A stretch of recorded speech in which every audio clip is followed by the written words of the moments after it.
Good morning, YouTube. May 31st, 2026. So,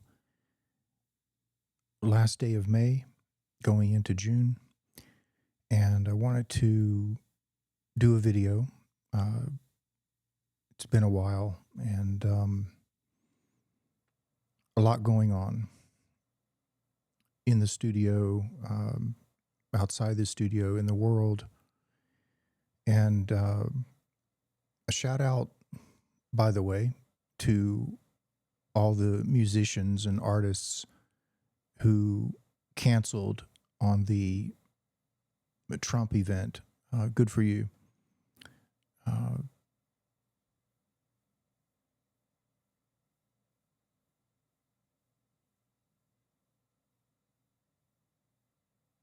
We'll see how these gestures go in the evolving experiment that the United States is.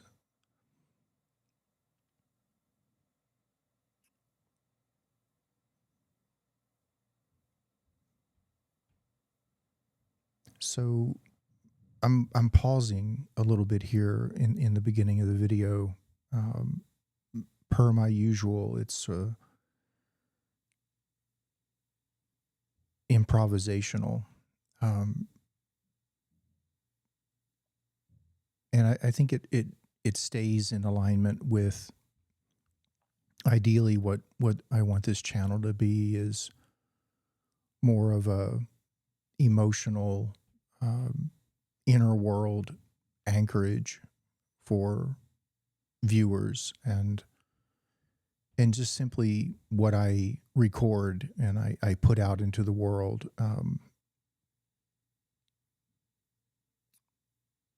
So not a lot of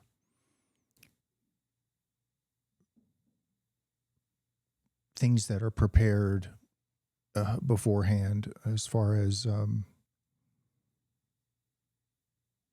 what I personally think about or want to dictate out into the world. It's more kind of a stroll through feelings and going back through some files that have come up in the past 3 or 4 days, things I want to touch on. One being kicking the can down the street as far as unresolved skeletons in the closet. Every society has these skeletons. And the contents of these closets, the unresolved habits of society, and again, each continent or each culture or each society has their routines, their belief systems, their civil law systems, communal faiths and beliefs and biases, and all this is somewhat unspoken. I mean, you may hear it in like a city town hall meeting,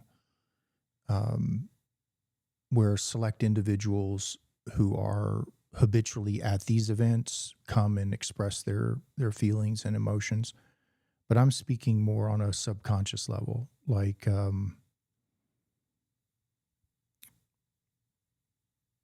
bias that is understood by the mask itself, not the personality wearing the mask, but the mask itself.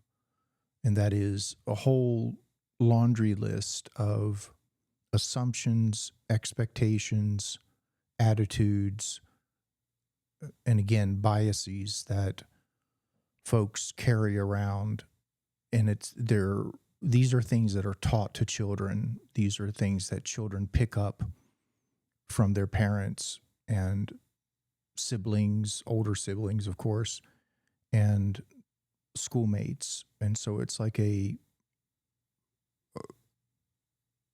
almost like a form of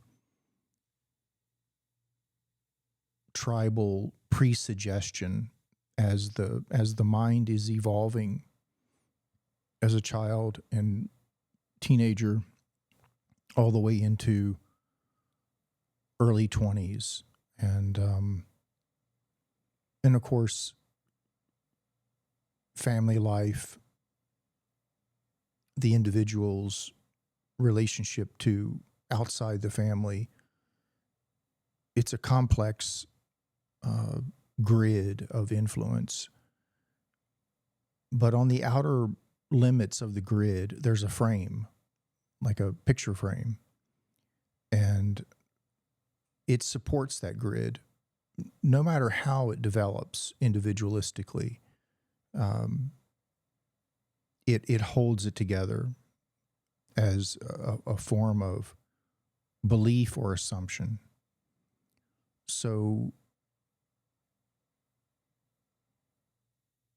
we assume a lot, even if the facts that are presented to us prove otherwise. And for instance, patriotism to the United States of America, there's something to tease apart. No American, unless you're native to the soil, a native Indian, can claim an emotional genetic disposition to this continent. And so it puts into question patriotism. It's a pretty hollow emotional foundation. And I think in general, it's a game. It's a facade. It's also egoic. I think it's fine to be proud of your ancestry and the land that mothered and fathered that ancestry, but to use it as a comparative identity. I'm Irish, not Scottish. I'm Scottish, not Irish. I'm Welsh, not this, not that. And then start judging others based on the details of those ancestral events and characteristics. It's all very dubious, and it's a game. It has no real value other than like a egoic hobby for the individual who's participating in it, a coping mechanism of sorts, rather than stay close to home in one's own individualism and remaining neutral to hyping oneself up on the shoulders of the dead. It's a weak position, but nonetheless, it's part of the cocoon that we're in individualistically. That we get fascinated by these things, and they compel us to say and do things and be things. And okay, that's part of being a human being and participating down here. But it's to me, it's a challenge, it's a road sign, not the destination. And if you believe it's the destination, then in my opinion, it freeze frames you into a kind of a dimensional pause, and there you sit, resolved with a particular set of beliefs and opinions, and you use this lens or pair of glasses to see the world through, and you're pretty much finished, unless circumstance challenges you.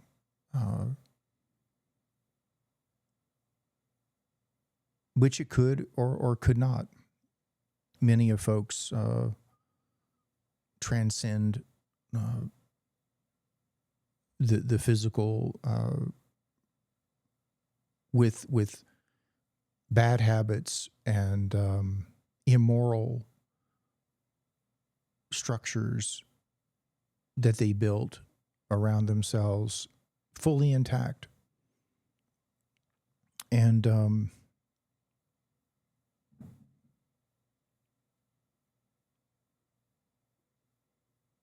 that's their hero's journey.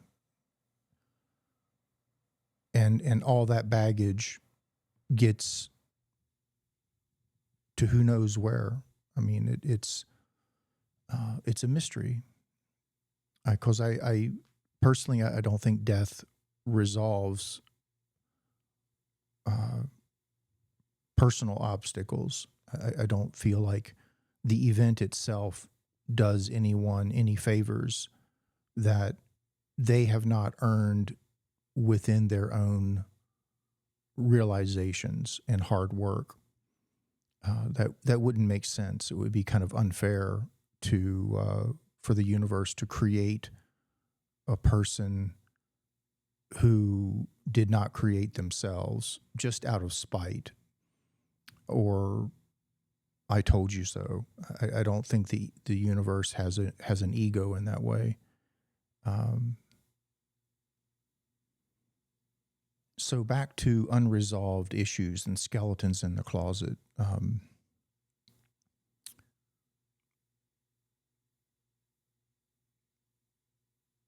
I think technology and social media, AI is many things, at least in my book, and I won't go down the laundry list of everything that I think it is, or feel it is, but it's a response to a lack of thinking for oneself. Artificial intelligence is exactly what it says it is, but at the same time, it is still an intelligence of sorts. I think the idea of artificial is kind of like choosing that word is naive, and it may change in the future.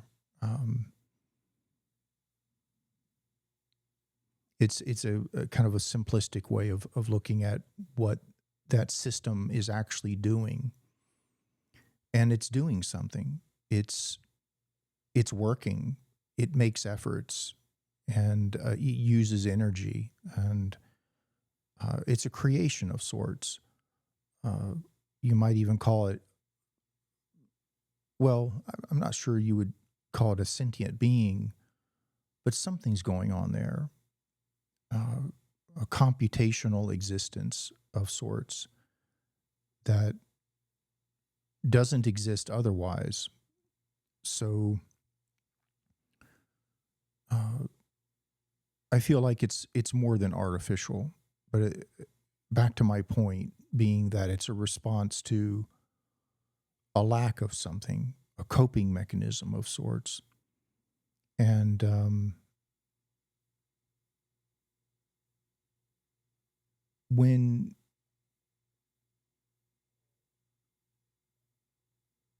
I'll rewind a little bit here.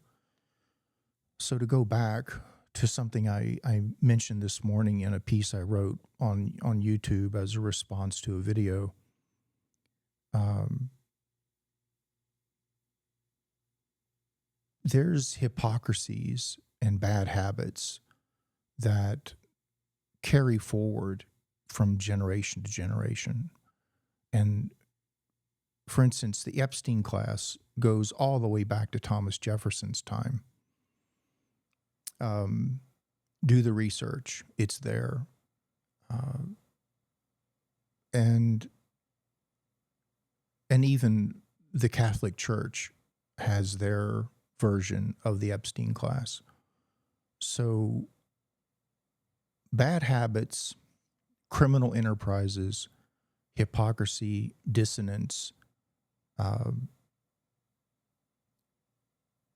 these are psyche or mind aspects that people take for granted, I feel, that just go forward with no real forensic understanding of what's going on. And so when you have a mind and you don't have a rule book or a toolkit to investigate and look at all these dynamics that are occurring inside of it, you become sort of a passenger of sorts. There's no discipline, there's no morals, there's no principles, no ethics that are not bias. So you may have morals, but they're selective. You may have morals for a particular skin color, but in another neighborhood, those morals disappear. So they're conditional morals, which is not morals. That's ego playing with morals, playing with ethics and principles, double standards, do as I say, not as I do. Israel knows this very well. Or when religion uses ancient texts to justify something in present day, that's simply the ego manipulating and using faith-based poetry to initiate an emotional response from the populace. And yet within that response, oftentimes there's no self-accountability or fact-checking of one's own thoughts. If you believe something, why do you believe it? You don't know. And yet it's there as a belief. I find that very spooky, borderline paranormal, like X-File level stuff that needs exploration. It's like an interviewer asked a Trump supporter if they thought Trump was doing a good job, and the Trump supporter said, yeah, I think he's doing what's right for America. And the reporter called him out on it, not in a aggressive way, but he said, well, why do you think that? And the person just blankly stared and said, I don't know. Well, I find that very peculiar. I mean, beyond peculiar. Again, paranormal.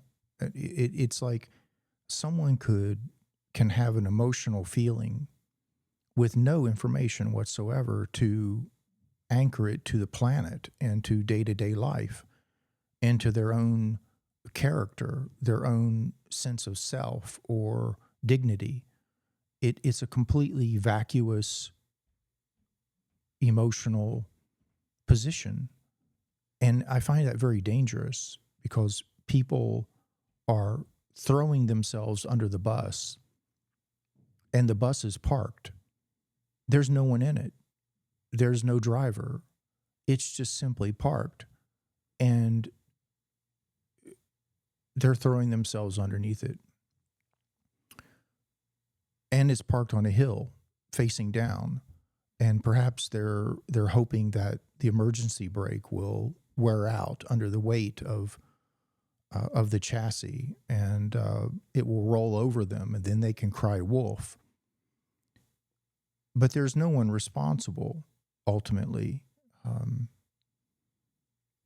other than, of course, the person who uh, is martyring themselves under a parked bus facing downwards. And so it's a very strange situation going on. And this is human. This is something that uh, is not some contemporary observation that's led to a new development in societal psychology or psychosis or some new mental health condition. This is something, this irrationality uh, is an aspect of being a human being, and yet it's not an excuse to not challenge it. If you believe something, prove it.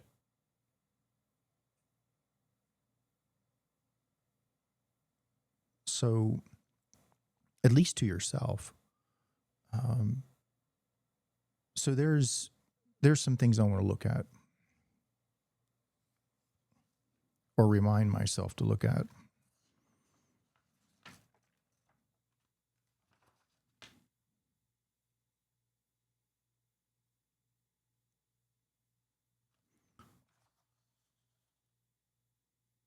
So ultimately,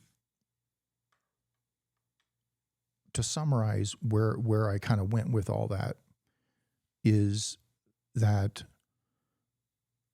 hypocrisy is a habit. And these habits and thought forms and assumptions and expectations, uh, self-induced privileges, hubris, vanity, selfishness, greed, um, these things, if they're not addressed internally and brought to some sort of discipline based on a structure of, okay, do you want to be a good person or a bad person? If you want to be either one of those,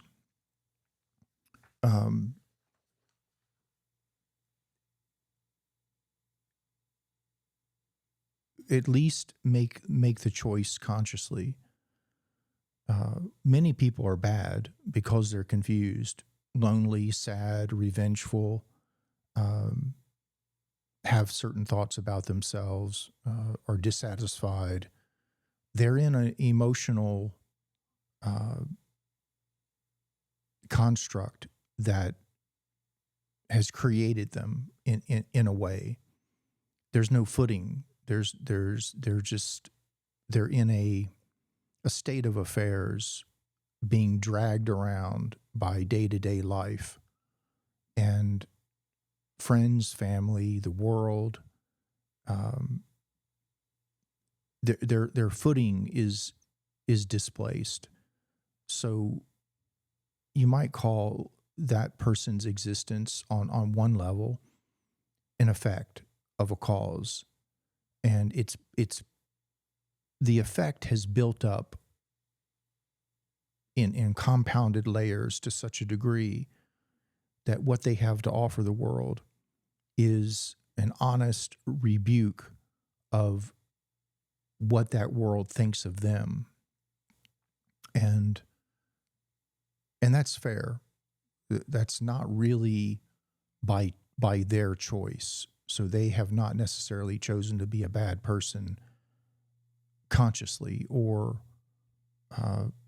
as if they have another choice, another place to go. Some people don't. So if anything, this being a bad person is a kind of protection, a kind of armor. And it's a boundary that they've learned to develop. In being a dangerous person, they're protecting something not dangerous that is a secret, because they don't trust the world to hold it, to foster it. And so a lot of times bad people are simply, it's a demarcation of a boundary, an emotional boundary that they've created. And to get underneath that and see them for what they are, it takes a nuance and very specific questions and eye contact and deliberation, trust building. It's a whole ritual unto itself to demonstrate to a person that they're seen, that there's at least one person other than themselves that they can trust with their information. But this is very rare. And society is not about that. They're about polishing the armor, displaying the armor in museums, both societal museums and personal museums, selling it on eBay, trading it at conventions, building new armor, etc. So, again, until society, and when I say again, this is something I've put out there on this channel since the beginning. Until mental health becomes the priority on the planet, we will continue down this road of repetitive nonsense. No matter how great our technology gets, at the core, we are still unresolved beings, reactionaries. I mean, look at the Borg. Yes, that's a Star Trek reference. So you have a hive mind with technology that is beyond. And what have they done with it? They've turned it into a slave ship, ultimately. Well, what else could the Borg do with that technology? Cure cancer, populate unpopulated planets to relieve the possible destruction of one that's overpopulated, revive dead planets, build beautiful things.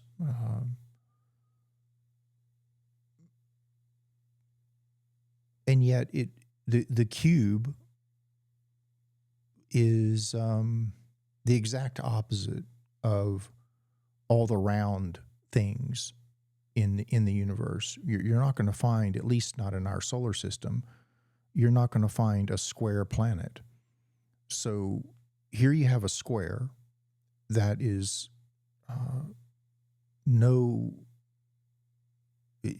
it's not an accident. It's a statement. We're different. And not different in a good way. So it just goes to show that greed and ego, these are things that will not evolve without internal participation from those who have those aspects within themselves. If individuals don't get a hold of their mental health and their egos and their hubris and their bad habits and their immoral belief systems, their hypocritical belief systems, then those things simply just become more complex and harder to deconstruct and recycle. There are religions on this planet that have been failures moralistically, ethically, in principle, since the day they were created. And yet they continue to prop up that they're a success, and yet history proves otherwise. And I find it peculiar that hypocrisy is ultimately baked in to religion as some sort of commonplace thing that is not a mirror. It's simply overlooked or given a room to stay in. And yet it's the hypocrisy is the mirror. It's the proof of what the religion is at its core. People can be generous. People can be a good Christian without being Christian. That Christianity has claimed a certain level of human morality is a bit of nonsense, as if you have to be Christian or Muslim or Judaic in order to be humane and moral and good. You can be these things and be whatever you want to be, because ultimately your personhood is a blank slate. You decide what you write on it, but the slate itself does not belong to religion. It belongs to you, the individual, the sentient being that ultimately you're in charge until you're not. So something to think about. Being good, being fair, self-accountability, evolving as a self-analytical human with feelings and empathy, these are not contingent on religion. If anything, oftentimes religion stalemates that whole project by selectively creating an us and them scenario, adding ego to the pot. So that's kind of it for my rant in that area. I want to read some things I've written over the last few days, and then kind of start moving through my work day on Sunday, ironically enough. So here's some things I've written.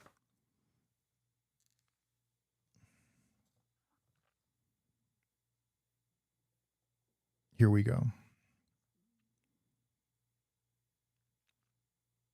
Now, this is in response to Israel assassinating a Hamas commander in Gaza. Israel is full up of morality cowards. They'll not meet you out back, nor on the battlefield, not in court or next week in a public place, but they will blow you up when you're asleep, along with the rest of your neighborhood. Something to consider, that Israel's so-called war is not a war. It's ethnic cleansing, and it's still going on. And they've basically transferred a similar project over to Lebanon. But they're meeting a little different resistance in Lebanon, and paying the price for their psychopathy and vanity. And there's another failure of faith and bad habits. And every religion produces bad habits.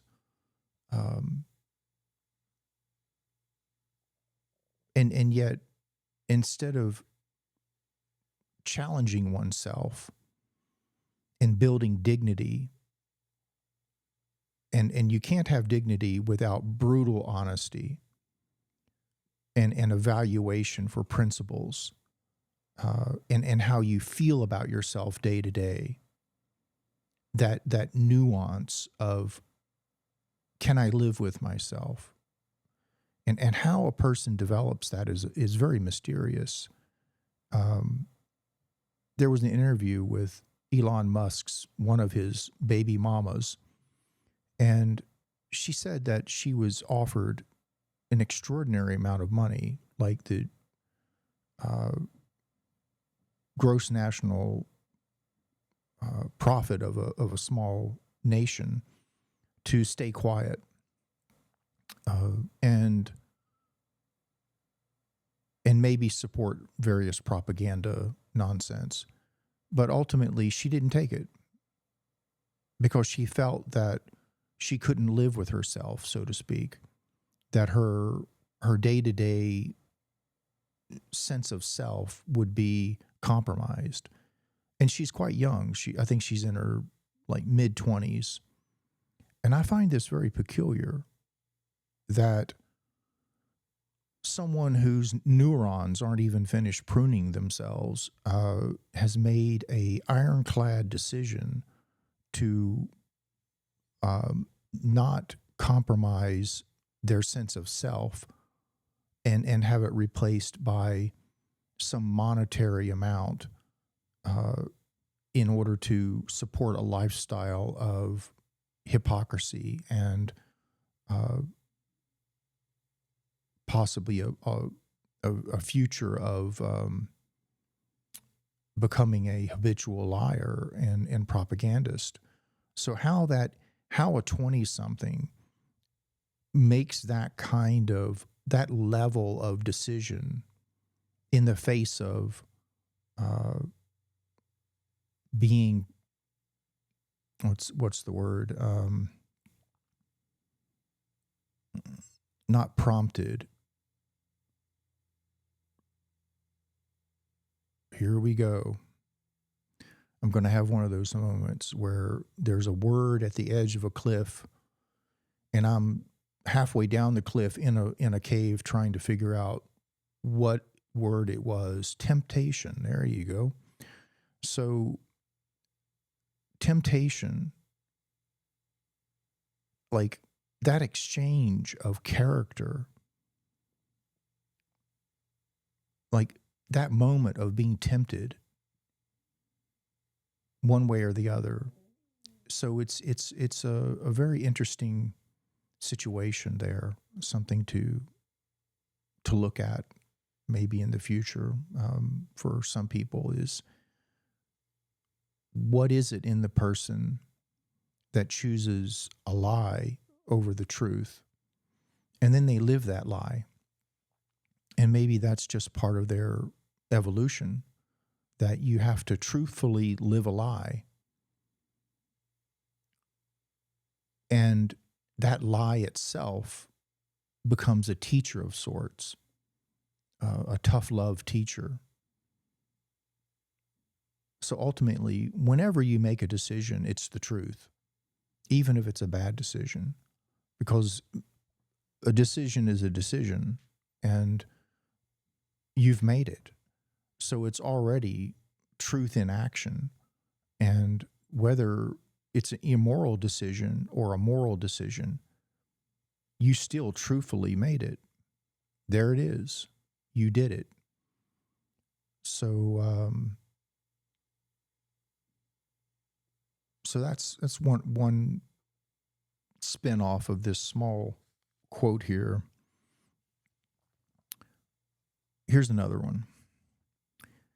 In the far-off future, if morality and ethics stands a chance on this planet, they'll need the largest military force conceivable to enforce a standard of civility and morality.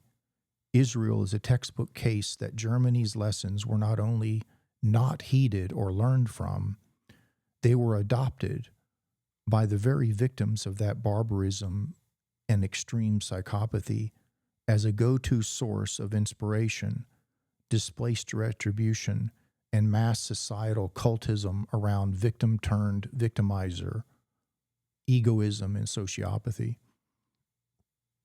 So I'm not going to go into a long rant.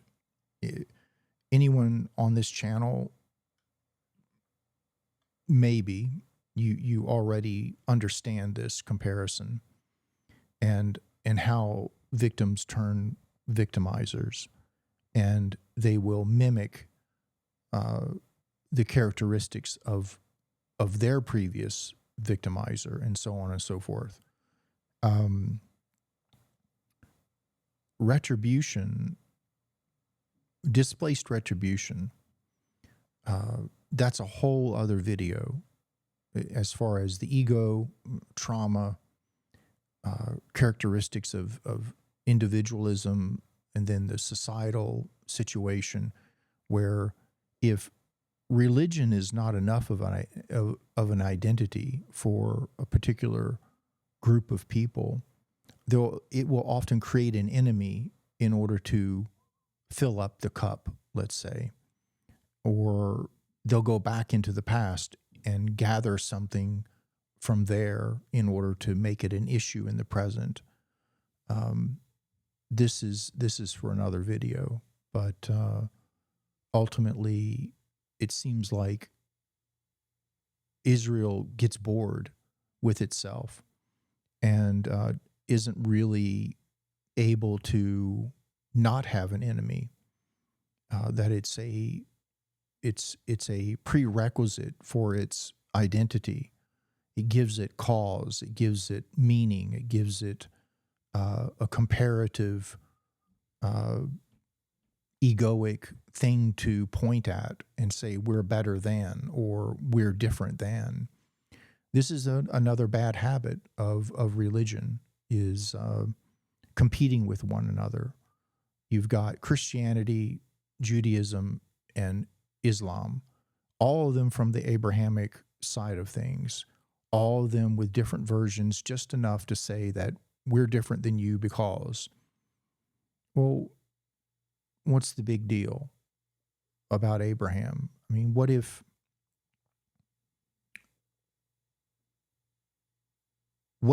Abraham is the point of contention? I mean, is any of all that doing anyone ultimately more good than bad? It's something to think about, because human beings are more flexible than they often presuppose themselves to be. And I think that there's a certain laziness around the security of a routine. And routines die before the person exercising them often notices that it's dead. And so there can be a religion going through the motions that died 1,000 years ago. So it's not to say that that religion isn't having an effect by the individual practicing it at home in private. It's just to say that the original intent of that religion, the context of that religion, is over and done with, and now it's a husk of sorts that's being propped up by an unimaginative societal habit that would rather keep doing the same thing rather than look at the results of that thing, the deeds, the products of that thing, and say, hey, you know, it seems like we've got this apartheid nation that was founded on militant ethnic cleansing, and we're kidnapping people in international waters, brutalizing them, assaulting them in every way possible. We have illegal nuclear weapons. We're developing weapons of mass destruction and selling them to sociopathy, regimes, um, maybe this is an indication that our religion is not strong enough. Uh, it's not really doing its job. Well, find something else. If your ambition is to truly be what religion purports to be a tool for, otherwise the religion is just a bauble. It's not religion at all. It's simply something you put around your neck and pretend, a mask of sorts. It's a costume that, like a wolf in sheep's clothing, let's say. So I guess I was not going into a long thing after this quote, but I did anyway. Freedom of speech in the studio, I guess. Here's a third quote. The barrel Trump is scraping the bottom of has been an albatross on the USA's neck since its inception. None of this insanity is surprising to anyone who actually understands the de-evolution of the USA experiment. Study the actual USA history and you'll get all this. Start with how the CIA was developed as a proxy hitman for corporate interest. So I'm gonna say that again because maybe I didn't read that right. Start with how the CIA was developed as proxy hitmen for corporate interest. Then all the ethnic cleansings it's funded and done, the UN vetoes, and its early Epstein class going on stage, including Thomas Jefferson's 14-year-old mistress. So just simply to add a little thing at the end there, Trump is not a surprise, at least not to me. I mean, his mentality has been around since the inception of America. It's just been costumed up.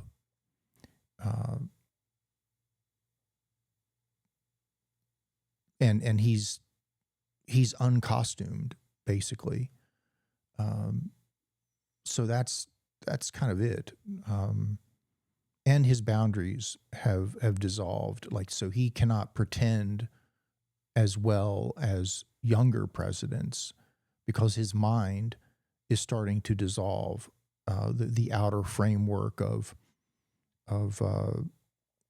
right and wrong and societal norms, politeness, all that is starting to get fuzzy and loose.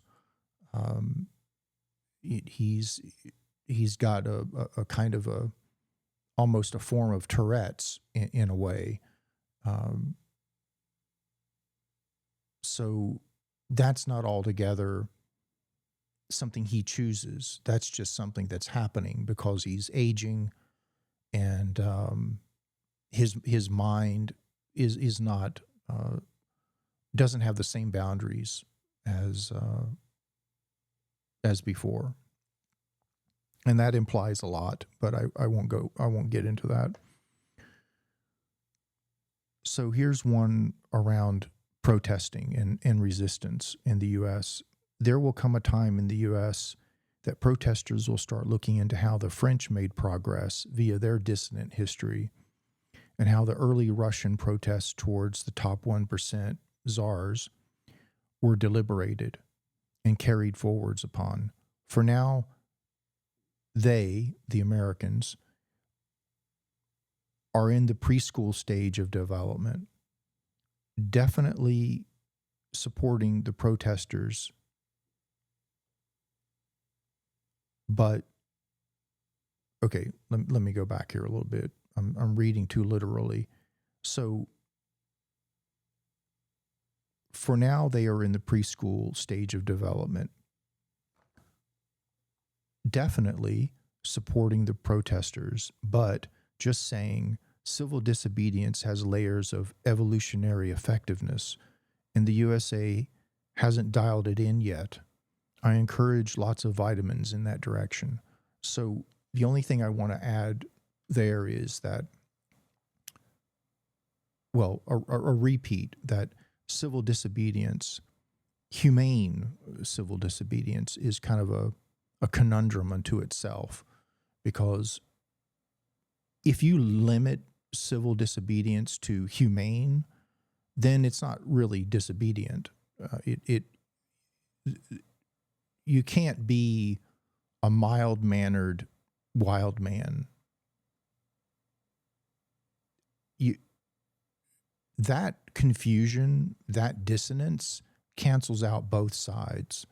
It's like a third thing that is just simply confused, and it's not doing anyone any favors other than modeling confusion and maybe where not to go next time. You're either mild-mannered or you're a wild man. But if you're a mild-mannered wild man, you're just taking up space. So, and I don't mean space in the sense of, well, actually, maybe I do. You're taking up societal space, you're taking up people's time, and you're wasting your own time. But on the flip side of that, if there's something inside the individual paying attention, maybe they'll learn from it, and it won't become, well, it's not a waste of time. Let's say that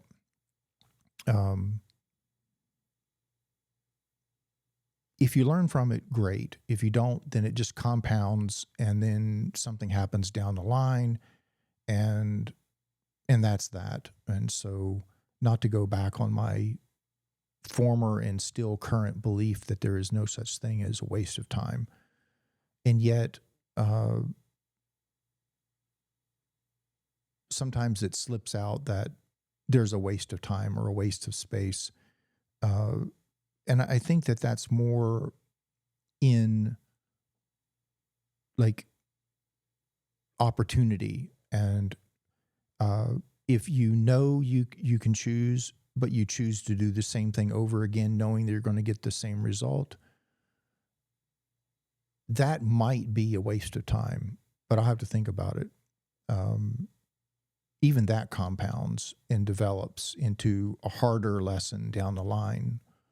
So I think I'm still going to stay with the there's no such thing as a waste of time idea.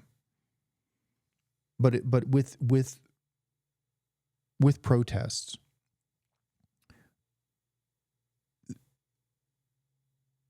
without getting into the muck of YouTube rules and regulations, all I can say in this video is that effectiveness, study French revolutions, study Russian revolutions. There will come a point where things get primordial. And when you look at what you're resisting against, which is basically primordial barbarism, you can't throw a book at willed ignorance and expect it to read. So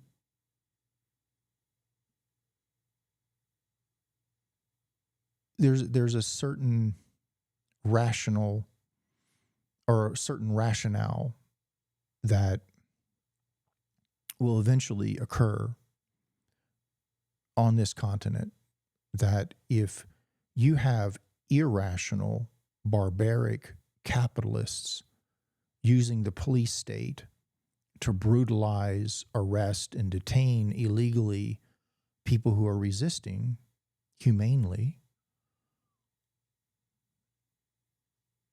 Hello? Think about it. Because The barbarians are going to take advantage of your poetic nature. What they won't take advantage of is your understanding of their barbarism methods and ability to mirror that back in some way as a response, but a more thoughtful response, something that is not as flippant and reactionary and uneducated as their greed and fear is. So I think you get the implication.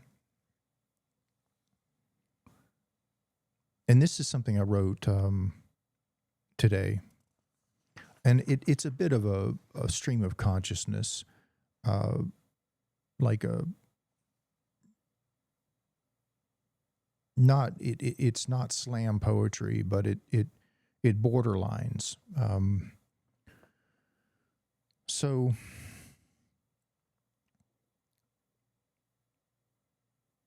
this was sparked by Ben Meiselas at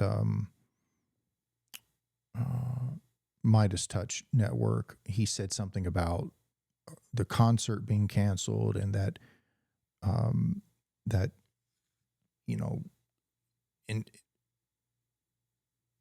instead of celebrating national pride or identity, it would have been a Trump propaganda rally. Well, I thought for a moment, well, national pride, and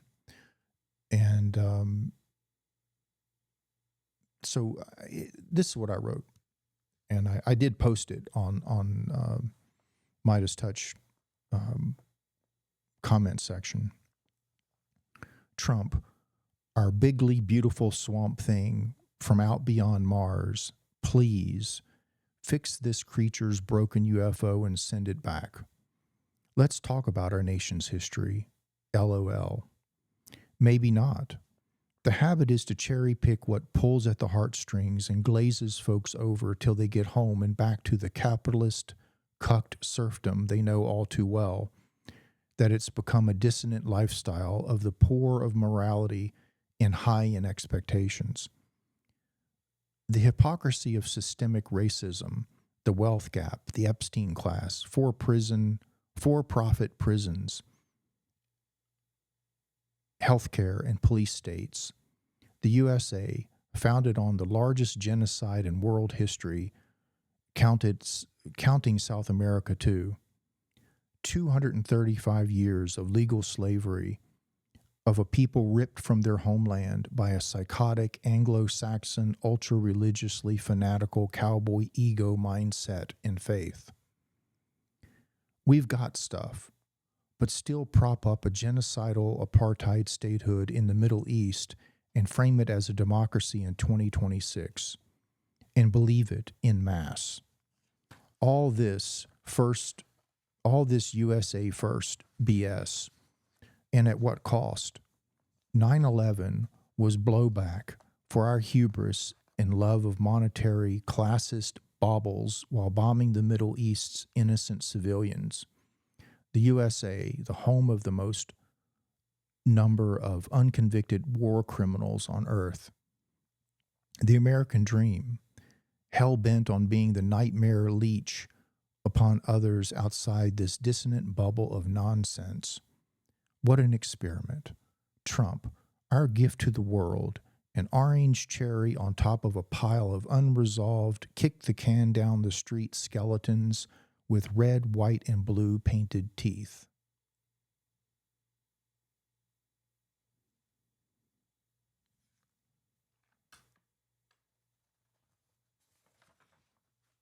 Happy Sunday. That's kind of where I'm at. There comes a point in dealing with all this that every day is the same day. It's like a Groundhog Day on Red Bull. And Trump's doing an amazing job at continuing to be himself and ever more degenerative ways. At least he isn't boring, as far as being an example of where things really are, where America has always been. So the gremlins are reading new books. I mean, they're doing gremlin things all the time, but at least they're reading new books. So it's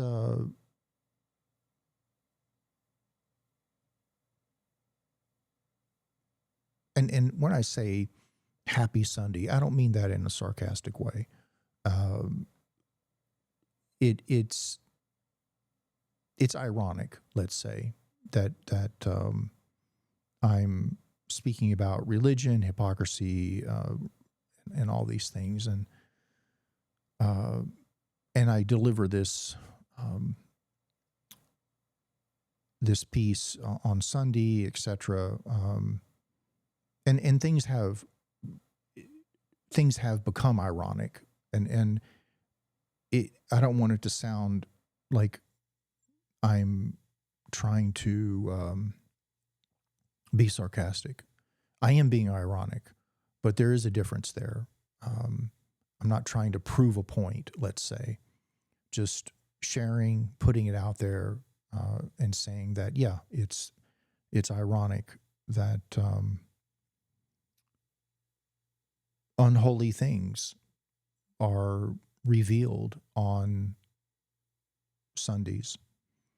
So onwards into the day, 9:30, got to pull myself together and thank you for supporting the channel. Please like and subscribe, share the channel, leave a comment.